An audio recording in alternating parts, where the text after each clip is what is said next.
Welcome to ABC campus. आज हम IS-16 से रिलेटेड पिफा की विंटर 2020 की पास्ट एग्जाम अटेम्प्ट का एक क्वेश्चन है जिसको हम डिस्कस एंड सॉल्व करेंगे। क्वेश्चन ये है कि Amna owns a manufacturing business, हर financial year ends on 30th April. She has the following depreciation policy. Depreciation machinery is depreciated at the rate of 25% using the diminishing यानी reducing balance method. Office furniture depreciate होता है at the rate of 10% लेकिन straight line method पे। Full year depreciation is charge in on assets in the year of purchase but no depreciation is charge in the year of cell.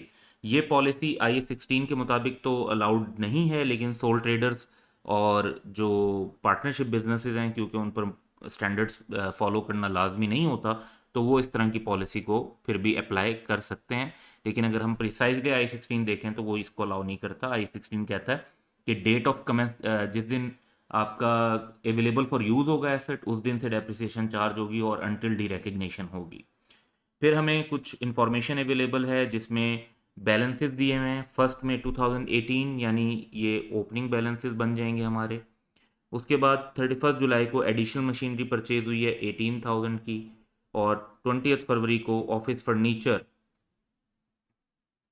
Which had cost of ₹1,000 उसको cell कर दिया है। तो एक addition और एक disposal दिया हुआ है। उसके बाद क्वेश्चन की रिक्वायरमेंट्स हैं, तो अकॉर्डिंगली हम अपना आंसर बनाएंगे। क्वेश्चन की पहली रिक्वायरमेंट तो ये है कि calculate the depreciation to be charge on machinery and office furniture for the year ended 30th April 2019। तो डेप्रिसिएशन दोनों एसेट्स पर कैलकुलेट करनी है, मशीनरी और फर्नीचर दोनों पर। तो पहली रिक्वायरमेंट डेप्रिसिएशन की है। दूसरी रिक्वायरमेंट है कि कैलकुलेट द प्रॉफिट और loss on the office furniture sold. ये जो ऑफिस फर्नीचर सेल हुआ था आइटम नंबर 3 में, तो इस पर गेन या लॉस कितना आया, तो गेन ऑन डिस्पोजल कैलकुलेट हो जाएगा। और थर्ड पार्ट है कि calculate the net book value, जो 30 अप्रैल यानी ईयर एंड है, उस पर मशीन और ऑफिस फर्नीचर दोनों की नेट बुक वैल्यू कैलकुलेट की जाए। तो ये तीन रिक्वायरमेंट हैं क्वेश्चन की, और इसके लिए हम एक वर्किंग बना लेते हैं जिसमें हम दोनों एसेट्स को अपने सामने रखेंगे। पहले हम बात करेंगे कॉस्ट की। तो कॉस्ट की अगर हम बात करें तो पहला स्टेप ये है कि हमें ओपनिंग कॉस्ट मशीनरी की गिवन है 80,000 और ऑफिस फर्नीचर की 15,000, तो ये नोटिस कर लेंगे हम।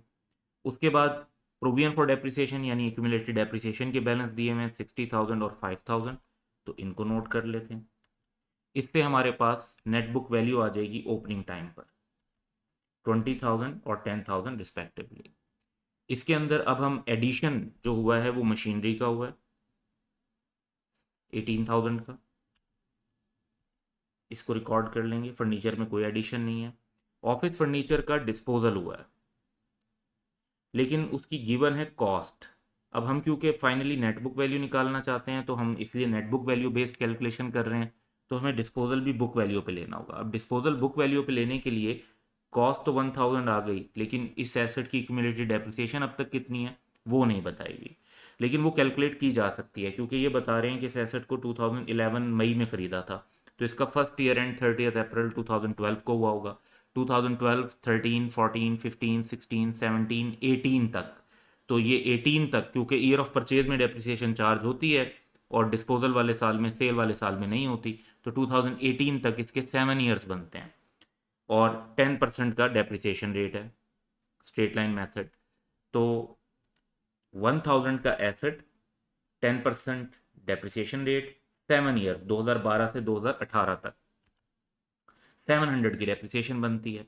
अब कॉस्ट तो ऑलरेडी गिवन है 1,000, 700 की एक्यूमुलेटेड डेप्रिसिएशन आ गई डिस्पोज्ड एसेट की, तो बुक वैल्यू इसकी आ गई हमारे पास 300। और एडिशन और डिस्पोजल को रिकॉर्ड करने के बाद अगर हम देखें तो एसेट्स की वैल्यू 38,000 और फिर 9,700 बन जाती है। क्योंकि यहाँ पर पीरियड स्पेसिफिक हमने डेप्रिसिएशन कैलकुलेट नहीं करनी, तो हम डायरेक्ट फाइनल टोटल निकाल कर उस पर रेट लगा सकते हैं। अब डेप्रिसिएशन अगर कैलकुलेट करते हैं रिड्यूसिंग बैलेंस के हिसाब से 25% होनी है मशीनरी की।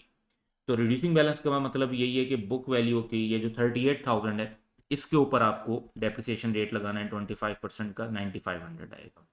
लेकिन जब डेप्रिसिएशन आएगी फर्नीचर की तो वो है 10% और उसका मेथड है straight line method. Straight line method जो है वो बुक वैल्यू पर अप्लाई नहीं होगा। तो 10% आप लेनी होगी आपको कॉस्ट की। अच्छा, कॉस्ट ये 15,000 है और इसमें से 1,000 जो है वो डिस्पोजल हो चुका है, ये निकाल कर बाकी पर डेप्रिसिएशन चार्ज हो जाएगी।